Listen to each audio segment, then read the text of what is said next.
like to talk about the relief measures which are in the budget of 2025-26. Sir, Government of Sindh being cognizant of the hardship being faced by our employees, we are proposing that this Assembly approves an increase of 12% in the ad hoc relief of employees of grade 1 to 16 and an increase of 10% for employees of grade 17 to 22. In addition, for pensioners, it is proposed the pensions are increased by 8% in the next financial year 2025-26. The Government of Sindh also proposes to continue with the provision of personal pay to employees between grade 1 to 6 to ensure that they are paid at least the minimum wage. In terms of minimum wage, it is currently at rupees 37,000. The Government of Sindh strongly believes that this is way too low and it has to be increased. What we are proposing is the procedure to do this is through the tripartite arrangement under the law where the employer, the employee and the government sit together.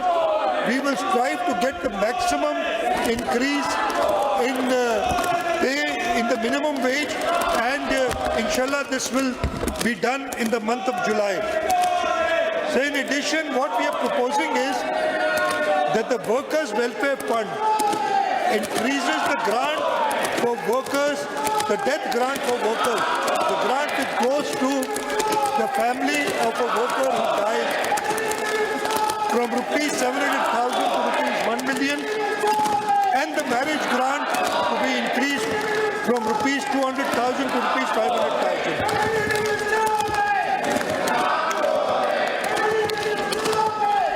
In line with our government's inclusive policies, we have proposed to enhance the monthly rate of special conveyance allowance from rupees 4,000 to rupees 6,000 to the differently abled employees.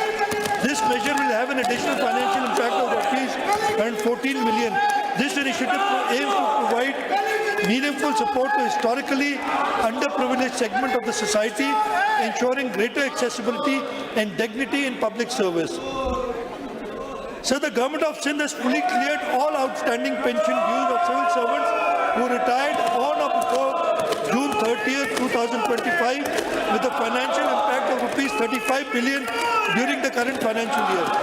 This province-wide resolution executed within the current financial year reflects the government's steadfast commitment to welfare of its employees and sets a new benchmark in public sector financial governance. So I will talk about some tax and non-tax relief included in the budget.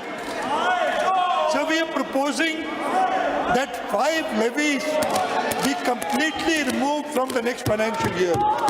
These include the professional tax, which affects salaried people, so we are giving a relief to the salaried people, the cotton fee, the entertainment duty, so that cheaper entertainment can be provided to our citizens. The local cess is also proposed to be abolished, and so is the drainage cess.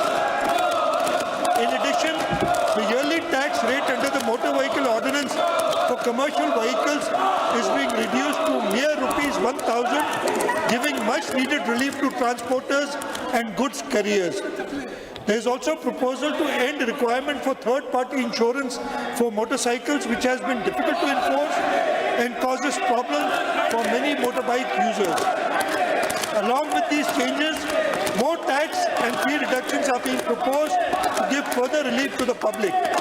These include cutting the mutation fee and sales certificate fees by 50% from rupees 1,000 to rupees 500. The cost of certified copies is also being reduced by 50%, and the fees for solvency certificate and Yeshish certificate has been proposed to be lowered from rupees 1,000 to rupees 500.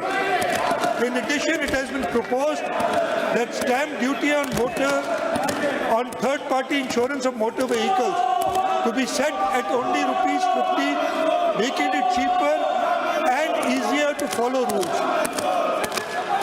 Sir, the Sindh Revenue Board is from the next financial year in introducing a negative list system.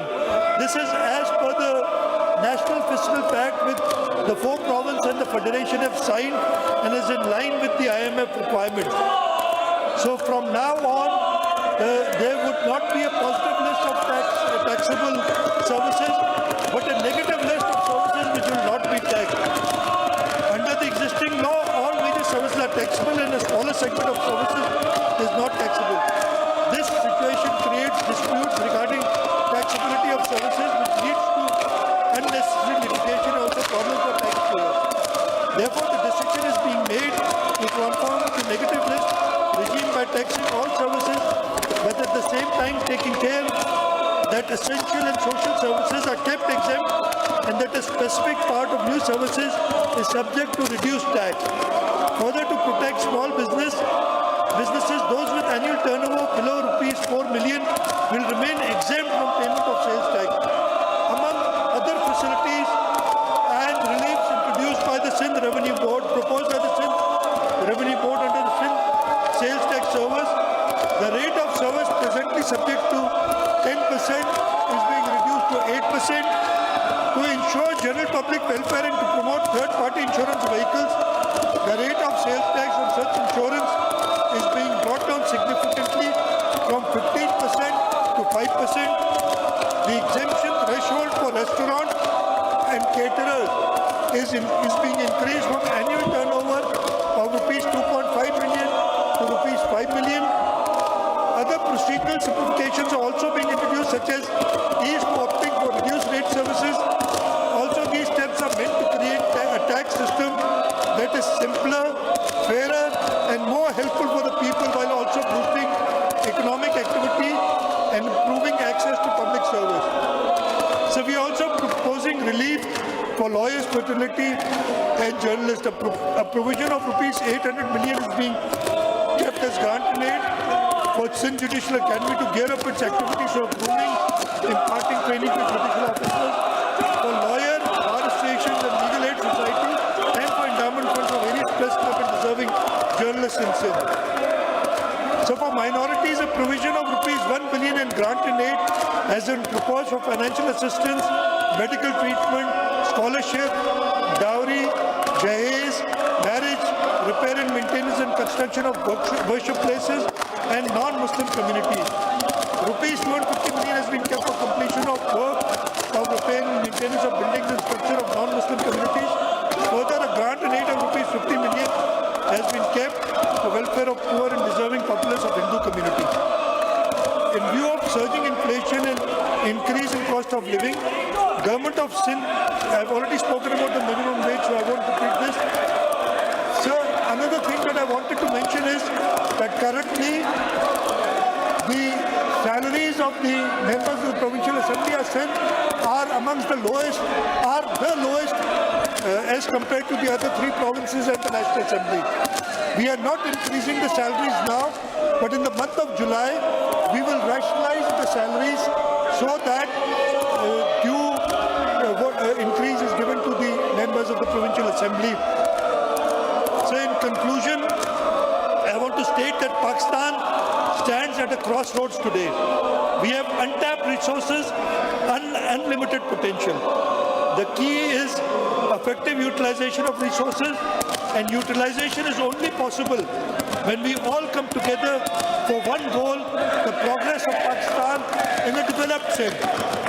The roads we take may diverge, Mr. Speaker, but the destination must remain the same. A peaceful, progressive and prosperous Pakistan. And it is towards this destination that the Pakistan People's Party has always steered the people firm and steadfast. Together, we can and must continue to take our provinces and our nation on the path of progress and prosperity. And I am confident that Almighty Allah will guide us in our journey. Pakistan, Zindabad, बहुत-बहुत शुक्रिया।